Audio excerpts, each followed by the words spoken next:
Know what that means. It's time for Title Talk with your host, Drew Wishover, entrepreneur, published author, and owner of Inspired Title Group, along with his co-host and director of operations, Amy Maley.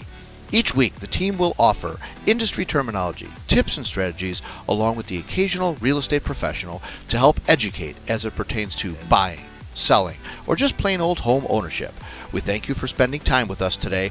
Now, let's join this episode of Title Talk. That's the question. Hey, good morning, everybody. Is it on? Are we on? Are we here? We're on. My name is Drew. And I'm Chris. We are your Title Talk 2.0 hosts for the day. You'll notice that Amy is MIA. She is on a well-deserved vacation. Hopefully she's having a good time in Nashville, and the hurricane is nowhere near her, although she thinks it might be. So what we wanted to do is, it's been a rough week. It's been a real busy, crazy kind of week.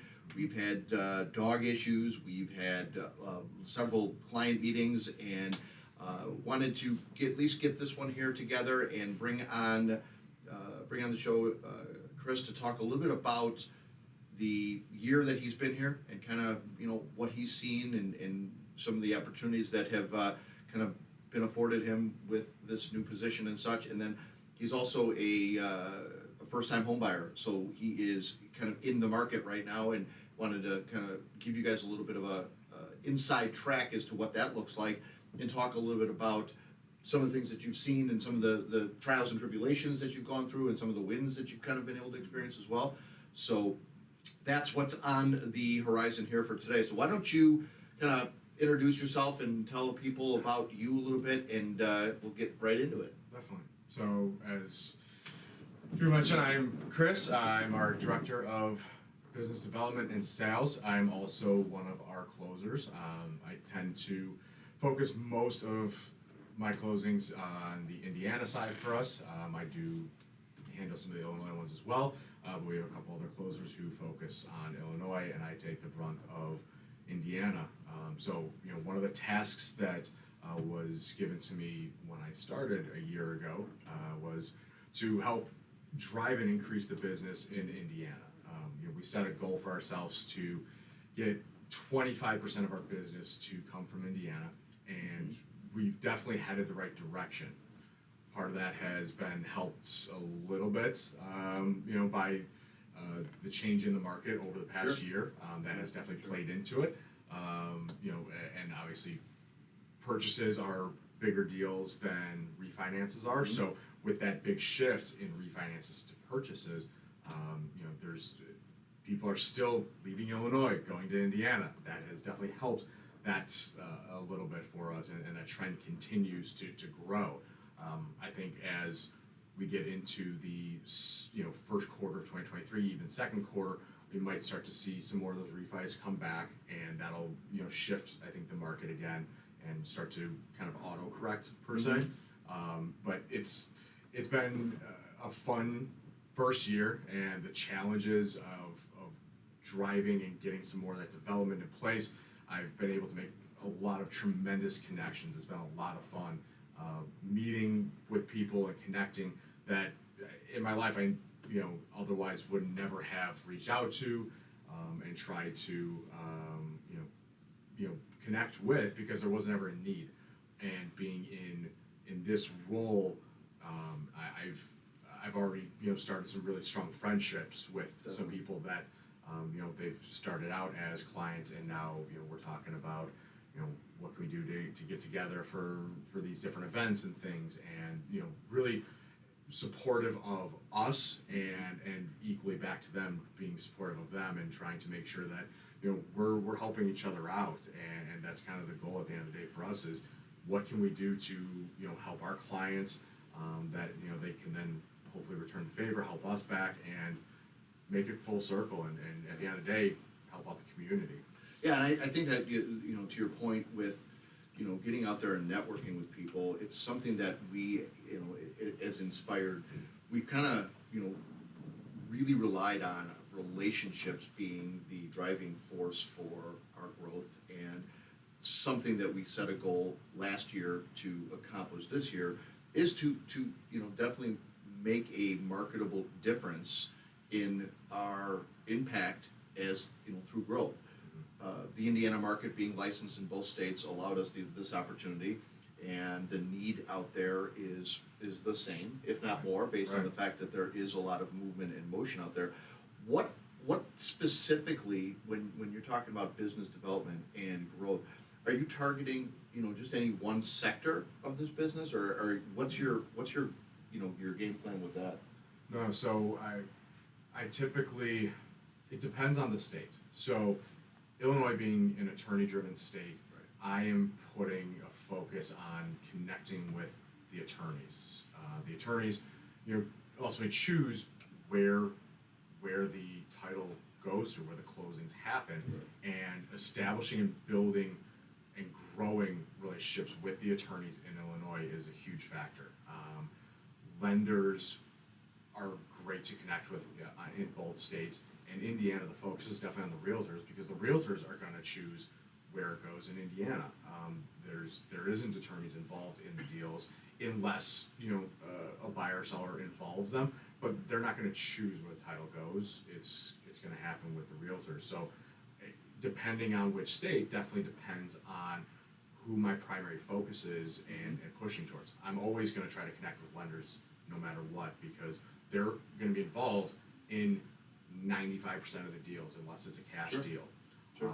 So that definitely changes my focus depending on who I'm talking to, who I'm trying to connect with, and what the circumstances are. What are they looking for? Right. Are they looking for a title company that can do A, B, and C, or X, Y, and Z? What are the things that are missing from their perspective, and what their needs are that we can meet and exceed on? So it definitely depends on what their needs are, and we know we can accommodate every one of those circumstances, every one of those needs. It's to what extent can we go over and above to really meet and exceed those. And we've learned through time, and a lot of what we do, it's not understood by many people. It's a necessary evil in our industry, and you've heard me say this time and time again throughout the different programs that we've had. This is probably one of the hardest things to sell, and it's if you can sell title insurance, if you can sell what we do to somebody, I'm thoroughly convinced that you can sell just about anything. This is an enigma. It's not a tangible sort of thing that you're actually saying, give me money, I give you this. It's a service, but it's a service that people don't understand. It's a service that people don't pay attention to, and they just take for granted that, okay, it's going to get done, and they're kind of out of it. So we're not soliciting to the general public.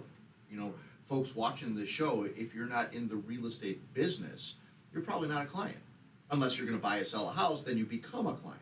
So it's not like we're going to be on the store shelves, or we're going to be doing radio or TV ads, because it's not something that you need us for a specific period of time, and then after that, maybe never again. So it is a difficult sell. So really what we've shifted our focus to is we're selling ourselves. You're buying the team here at Inspired Title.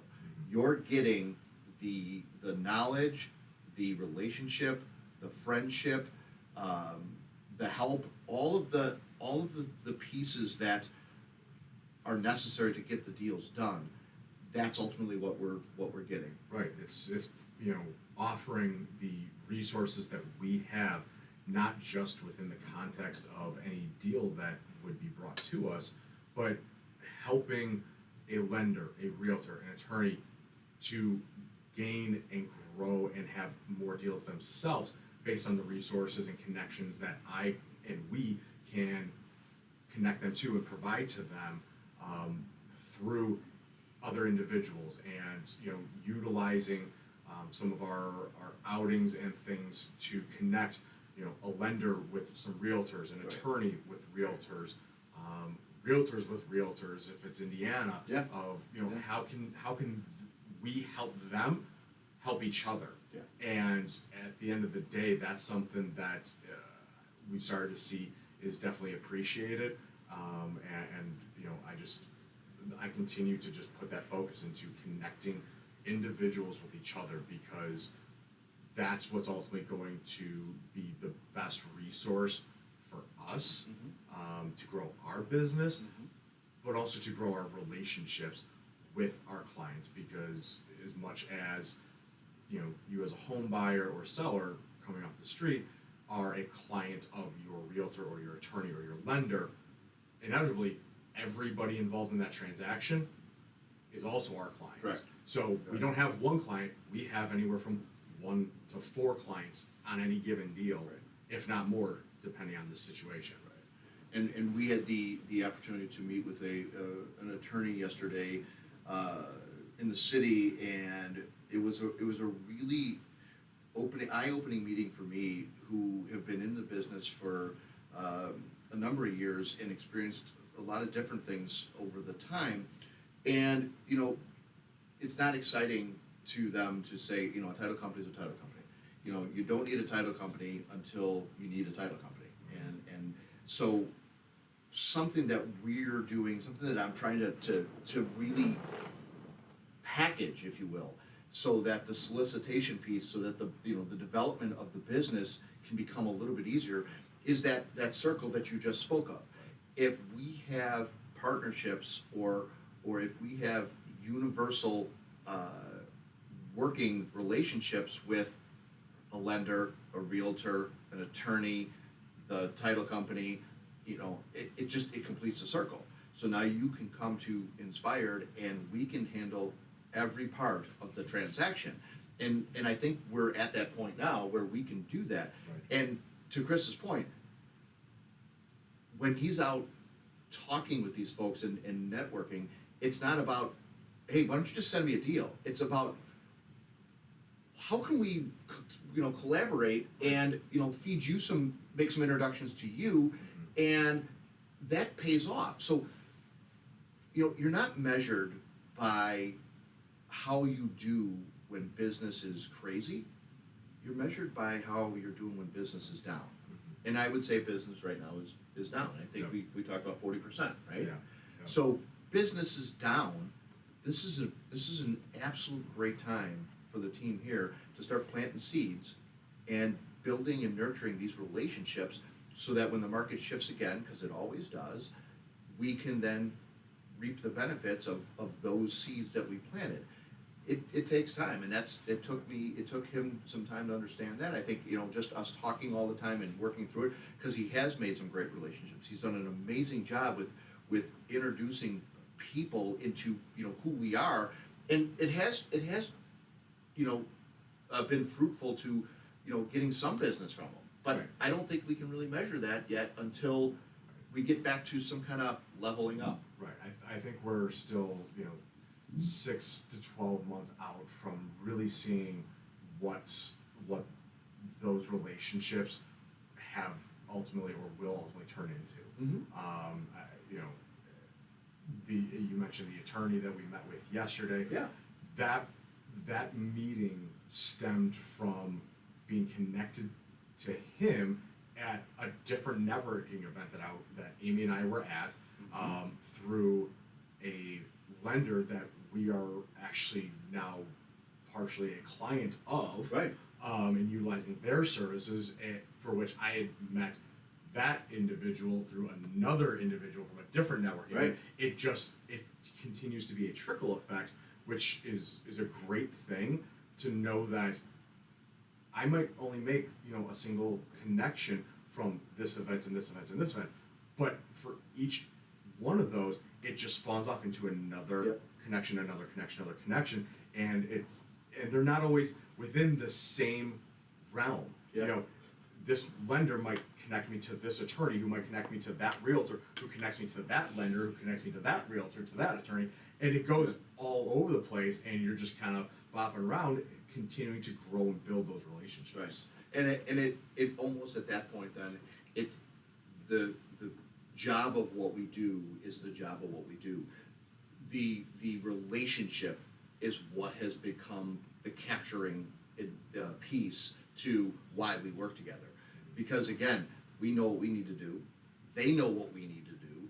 We just do what we do, and our relationship bonds that whole thing to keeping it growing.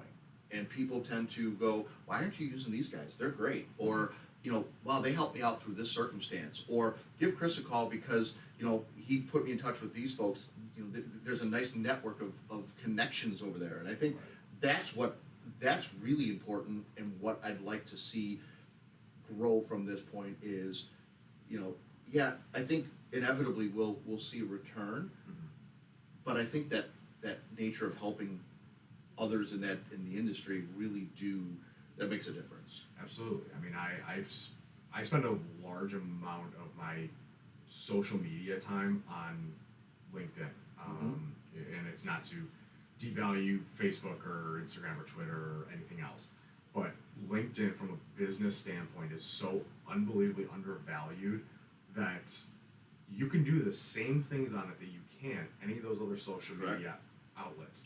And I have found and connected with a lot of people who within the mortgage industry that have been laid off, and they're looking for what's the next place, whether they're an underwriter or a processor or a loan officer, and they're trying to figure out what's that next step. And for anybody in the industry, I mean, that there's a lot of lenders looking for a lot of loan officers, because even though the market is down, purchases are still there. A lot of people through COVID, made the shift out of the industry and said, hey, sure, I can do this from home, but let me kind of change up what I'm doing. Yeah. So I put a decent amount of time into finding those individuals who are looking for jobs and are within the industry, and connecting them, or at least trying to connect them with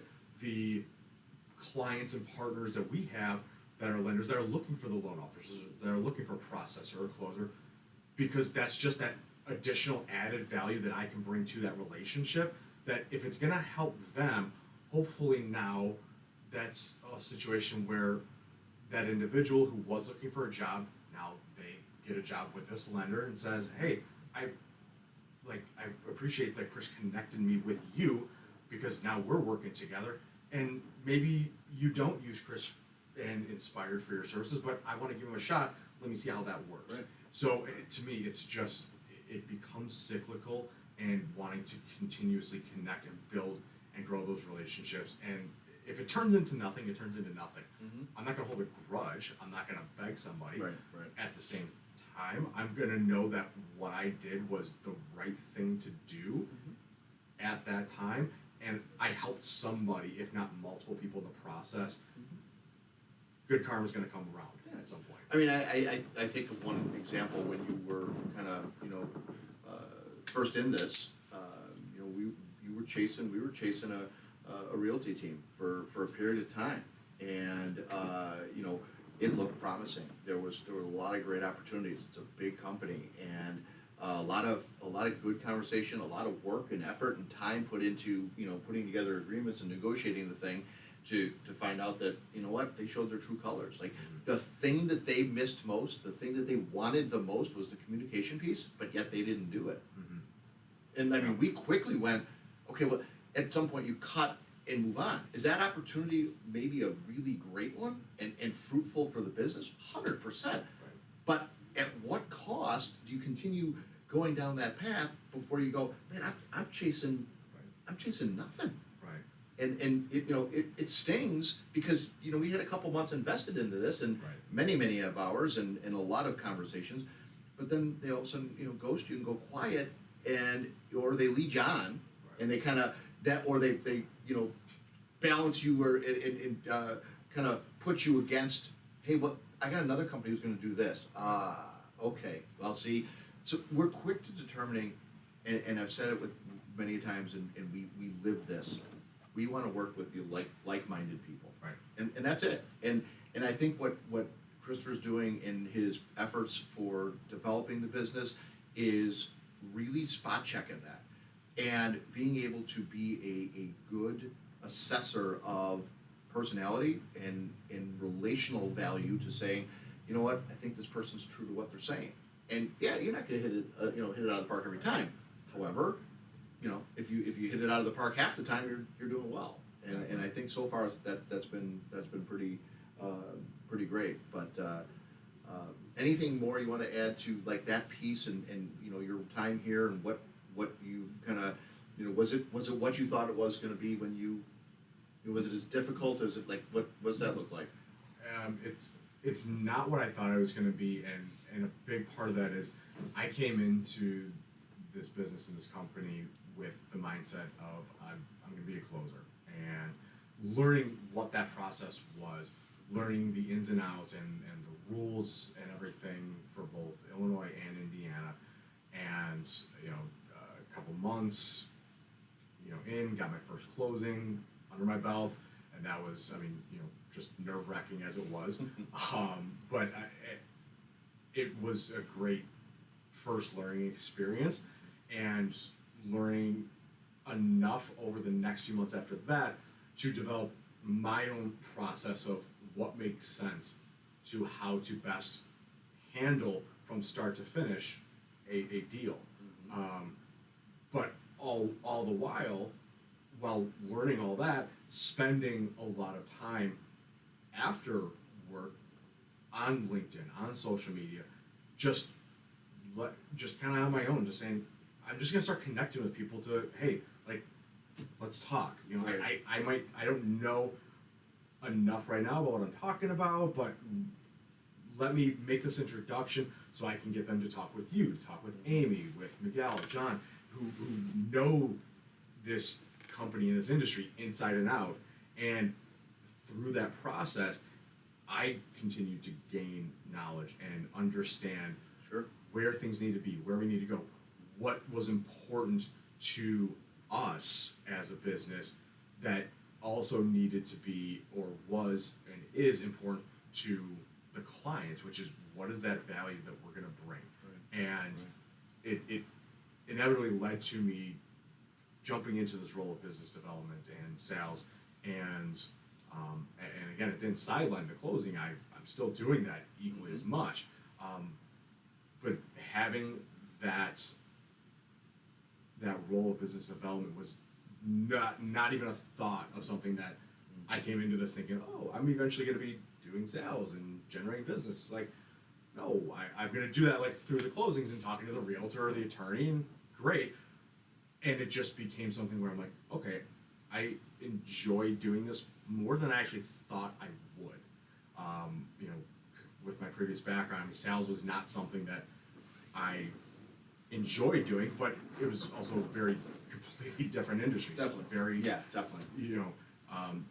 And again, it was the challenge of how do you sell something that's not tangible per se. Right. How do you, and it's like, you sell yourself. Yep. You sell what the company is and what the company stands for, which is giving back and supporting our clients, our community, and giving that, again, I continue to say, added value of let us be a resource for you so that we can help you grow, and hopefully in turn, you will help us grow. Yeah, and that's, the core value of the company.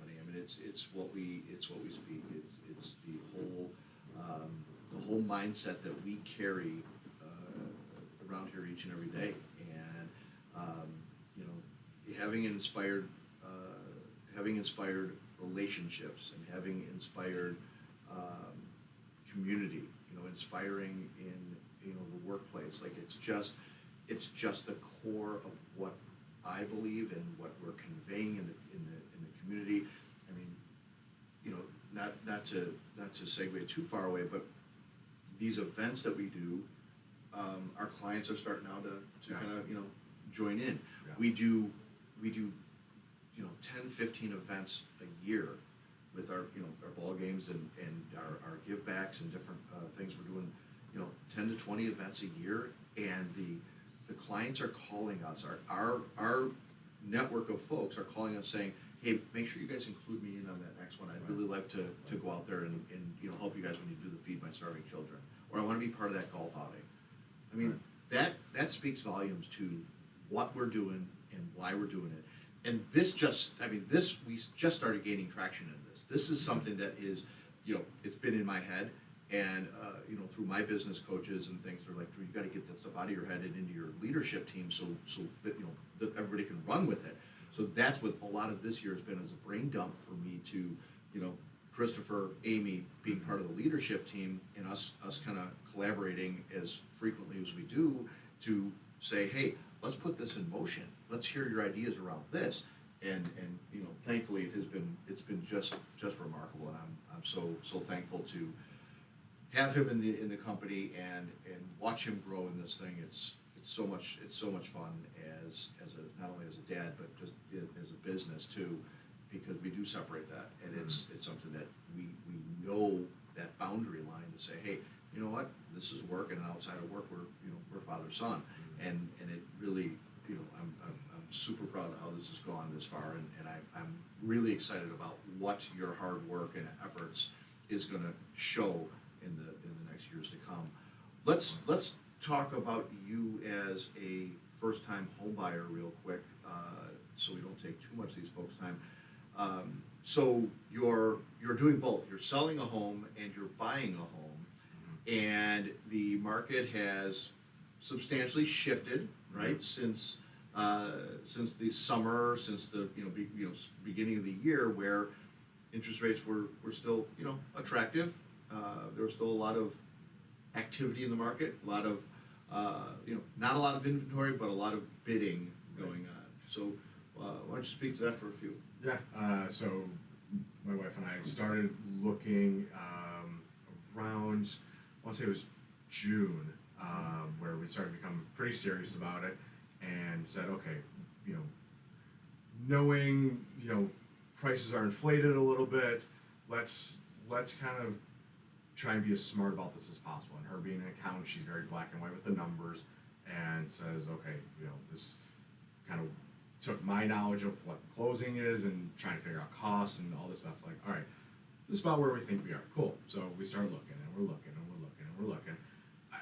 To date, so you figure June, we've looked at houses for 4 months. We've seen almost 50 houses, which has been very trying, especially when you have a child under 2 years old that you're bringing along with you for a lot of those showings. She probably has a say in those houses too. Oh yeah, oh yes, and it's been an experience, a challenging one, but one that has also been hopefully is going to be paying off very shortly. We had one house that we finally had an offer accepted, and that was probably the 5th offer that we put in that finally was accepted.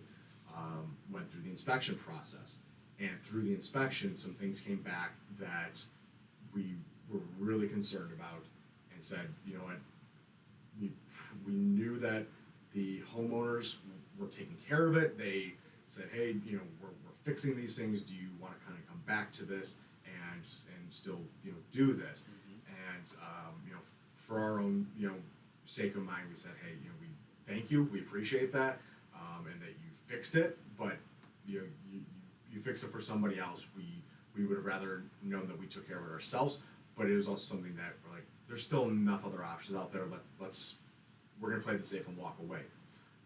Granted, in that same process, we were kind of going through the process contingent too, meaning we were putting offers on houses saying that we're gonna buy your house, but our purchasability is contingent on us selling our house. We were very confident that we'd be able to sell our house very quickly, and get an offer very quickly on it. So we put our house up for sale, well, right before that inspection happened on that first house. And lo and behold, we pull out of that deal. Well, a week later, we get offers on our house, and now we've accepted an offer. We're like, all right, so the rat race begins, and we have X amount of days to find a house to buy before we end up selling our house and move in with dad or mom or Ryan or I mean anybody Yeah. else, or you move into a hotel, so whatever the case is. And so we continued looking.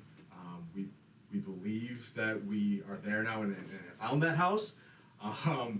Inspection to come, so we're crossing our fingers. But it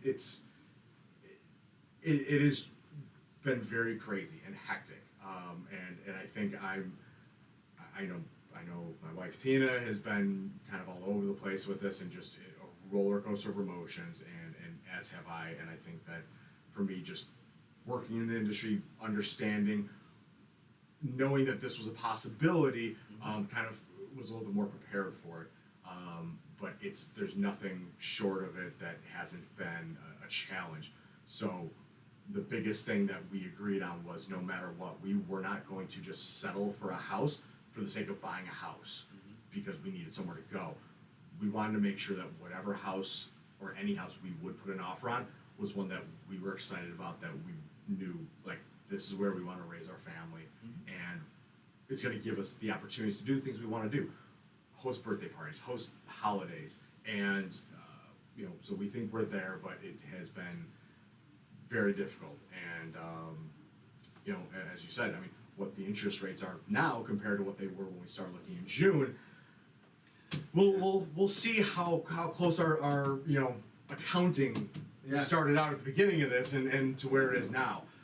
It factors, it changes, the game changes the longer it gets. But you said a few things in there, and obviously the realities are, you guys see and hear a lot of the good stories when we're kind of interviewing and having different guests on that are in the business and stuff, and that's kind of why I wanted to have Christopher talk a little bit about that, because there's there are a lot of challenges, there's a lot of obstacles, and it's you don't want to put the cart before the horse, and when do you do certain things, and how does this happen, and what's the right process.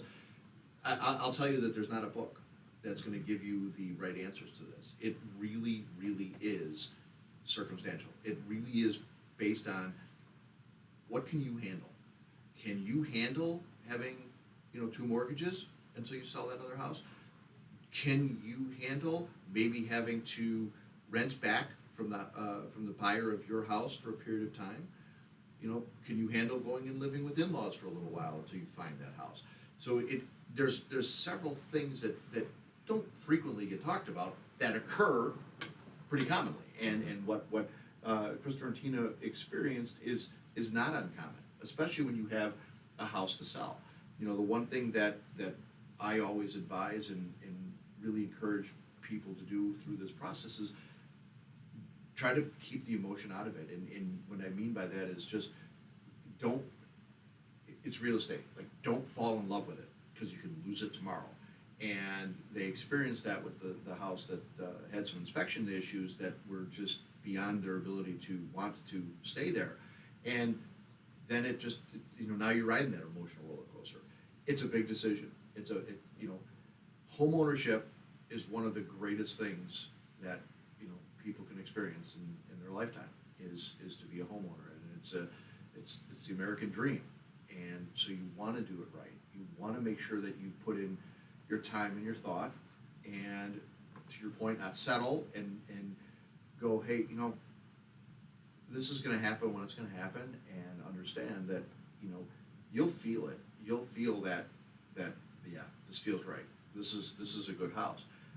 And you may get outbid, especially in this marketplace. I mean, you experienced that time and time again, with the ability or the fact that a lot of things happened, and you put in $5,000 more, and somebody puts $5,500 more, and the greed factor kicks in and goes, they may be more qualified. However, that gave me a couple more bucks. I want that. And you didn't even think you were going to get the house that you currently are getting because you were outbid. Right. So of the just shy of 50 houses that we saw or looked at to date, we put offers in on about 8 or 9 of them, I believe. We were outbid on 7 of those 8 or 8 of those 9. The only one we weren't outbid on was the one that was the first one that we did the inspection, and it didn't come back positive. Right. This one that we put a bid on, we were second in line, and it just so happened to work out where we were out golfing the other day, and got the text from a realtor, hey, sorry, there was a bit higher than yours. Cut to 9 holes later, we're leaving the course, and I get a phone call saying, hey, are you still interested? Yeah, of course. Why? Yeah, what happened? And looks like the top offer has changed their mind, or flaked out, or what have you, and it's like, yeah, let's go, let's get the contract in and start the process. So we're going through that now, and again, crossing our fingers, knock on wood, that everything's gonna work out great. Right. And if not, then we know where we're at. We know what the process is, which is why we're both sitting here saying we've been through this once. We're not gonna party and celebrate yet and No. pop the champagne bottle until No. we know the inspection's good and processes happen, and let's get to closing day and get there and finish it out before we really enjoy the celebration of that. And this is why many people only do this once. Some of us do it numerous times. But truthfully, there is no easy path, and you just kind of have to be prepared to bob and weave and deal with some of the challenges that are going to happen. And it is real estate. You don't want to fall in love with it. You're not married to it. It's okay. The realities of what may or may not happen. We see this in our business so often. Your typical buy sell is not your typical buy sell. No. It's not just a simple deal. When we get the simple deals, and Amy can attest to this, she comes running in my office and goes, "There's nothing wrong with this. What am I missing? Why is there's nothing wrong? Why?" And you have to laugh, because there was a time when you'd be excited to see that, and that would be normal. Mhm. But it's not been, so it kind of throws that flag up for her to go, I don't feel comfortable with this. Something is weird, because her radar has been set so high to experience the problems. And it's been crazy even the past probably month, because of the fact that now that school has started, Absolutely. and the market hasn't shifted on the purchase refi side as much as it has shifted to, there's still people looking to purchase, but the inventory that's available has increased. Mhm. So, and I think that's maybe what happened in our situation, and I've seen it on a few of the past couple deals that we've received or Mhm. that I've closed on, where the original buyer within a week was no longer the same buyer. The buyer has changed because all of a sudden either they got cold feet, or the next day a house came on the market that they went and saw and said, I like that one more than this one. Right. Or the other factor is, because the rates changed, they couldn't afford it anymore. Right, lending and funding Right. was no Yeah. longer approved. They could, and they would have to bring more cash to close that maybe they didn't have available. Right. You started in June. What your interest rate was there, like you said, versus what it is now, it affects your buying power. Interest rates were 3 last year. 3. Now they're 6+. Right. This is Double. me. This is me asking my lender to be nice, please. Yeah, exactly. It's reality. So now your buying power is going, well, gee, I can afford $350 at 3. Oh wait, at 6? Ooh, I can afford $300. Right. That's a whole nother market, guys. That's a whole nother game. Yeah. And that's why, the encouragement and the excitement of buying a home last year, when the interest rates were what they were, was so attractive and appealing, because a 3% interest rate, you're paying that thing down so much more money. So much more money is going to principal Yes. than to the interest payment of that. Yes. So it made it a lot easier to do a 15-year if you wanted also, as opposed to a Absolutely. 30-year. Absolutely. But this is the thing that I consistently say about real estate is, it has its ebbs and flows.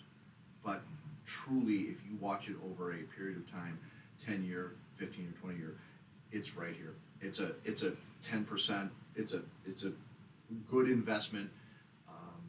Typically people who invest in it, just being homeowner themselves, you're typically going to get a return on that investment. Right. And pay your taxes, pay your bills, do the right thing, and you'll get your return there. So you guys have been really, really gracious to tune in today and join us for a title talk. I thank you for sitting in for Amy today and sharing your story with with the fans and your personal story about your home buying. Obviously, we all hope that goes well.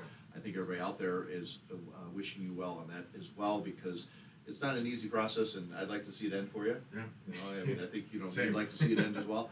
You know, you never know. Day to day, it's every different. Every day is different. Yep. And no worries, Amy. I'm not going to be a permanent fill-in.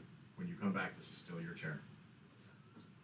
Good. There you go. Yeah. You know, he doesn't want your spot. So we are. We're gonna let you guys get into your day and carry on with the weekend. We thank you guys for joining us. Amy will be back next week. We will get hopefully get a guest here. I was supposed to be on vacation starting tomorrow, and that's not going to happen because of Hurricane Ian. So we'll have all of our shows next week, and we'll be live with you guys again. So until next week, my name's Drew. I'm Chris. We are your Inspired Title team. We'd like to thank you guys for tuning in. Have a great week, everybody. Take care. Well, there you have it. That is it for this week's edition of Title Talk. Be sure our Inspire page and subscribe and like, and make sure you follow the team on Instagram and Facebook.